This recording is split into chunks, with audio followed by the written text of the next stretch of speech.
Okay, so today I'm tying my absolute favorite caddis pattern, which is really only constructed from two different materials, which is CDC, just natural color CDC, and grey seal's fur. So this is particularly useful pattern in rivers and streams, where you have these case-building caddis sometimes hatching in large quantities, and they're usually grey, and there are typically two different sizes. One is a smaller one, and this one I'm tying today is the larger one. So yeah, it's just like a standard. You can vary this in different colors, in brown if you have a brown version hatching. I'm using hand hooks. I like this. This is with a standard wire. I don't necessarily always like the light wire, even though theoretically it would float better, but sometimes if you happen to hook a large fish, I prefer to have the standard wire or heavy wire, even on dry flies. This is this fly has lots of CDC and seal's hair, so it will float incredibly well, even with a slightly heavier hook. Thread doesn't really matter, something thin.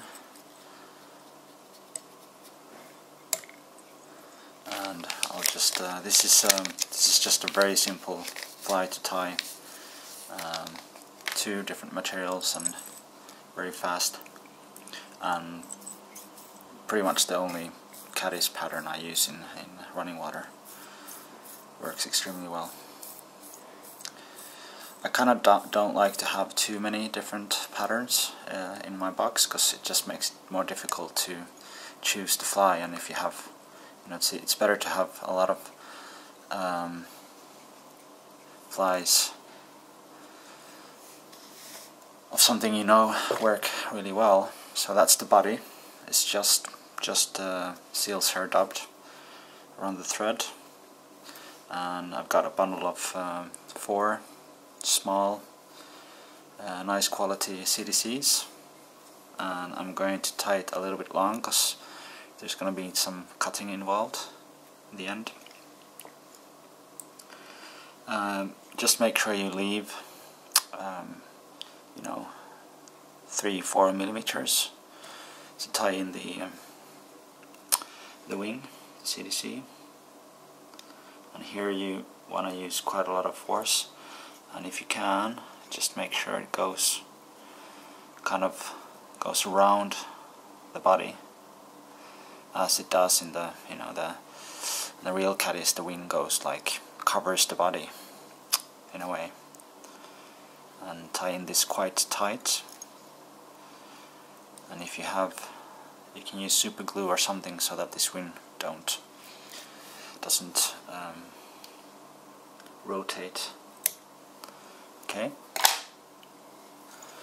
And now, instead of just dubbing the seal's hair straight on the thread, I'm just gonna make a dubbing loop.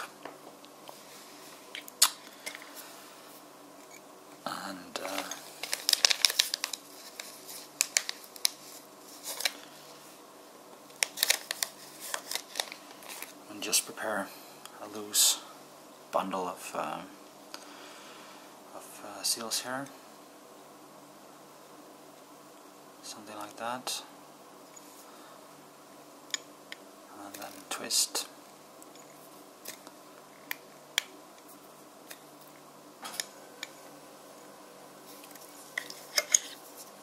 You can use your dubbing needle to get these fibers out. It needs to be very bushy, so it's kind of like, instead of a hackle, you're using these, and for me, I think they make for a much more natural looking thorax. And the idea is that this is going to be very bushy looking initially, and I'll show you the trick how to actually get the proper shape for this fly at the end. Okay, that's it.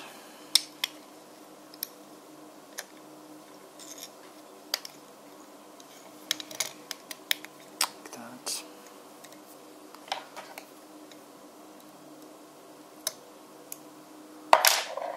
And then you can whip finish.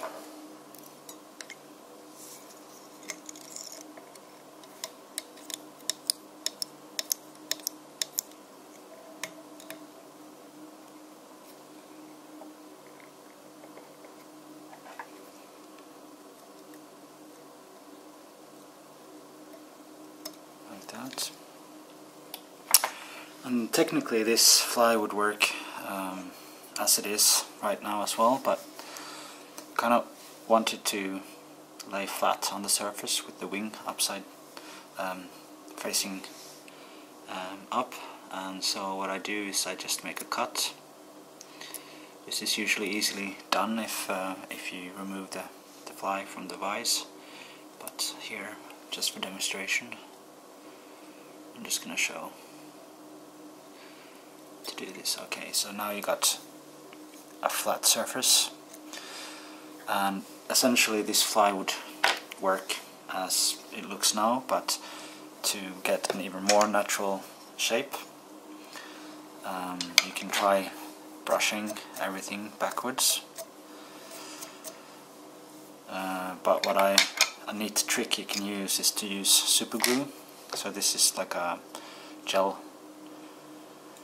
formula, and you just need one small drop at the head,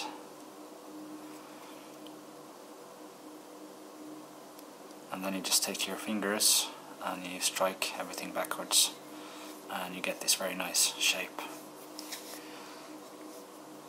And usually that shape is, you know, resistant to casting and catching fish. And now you just need a cut,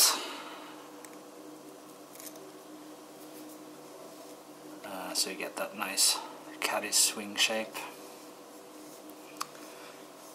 You can kind of leave the wing a bit longer than this as well, and then at the water you can see how large the caddis are, and you can then have your scissors with you and trim it to the size you want it to at the water. So that's pretty much my very simple, you know, very realistic caddis pattern for rivers and streams. So, okay, thanks for watching.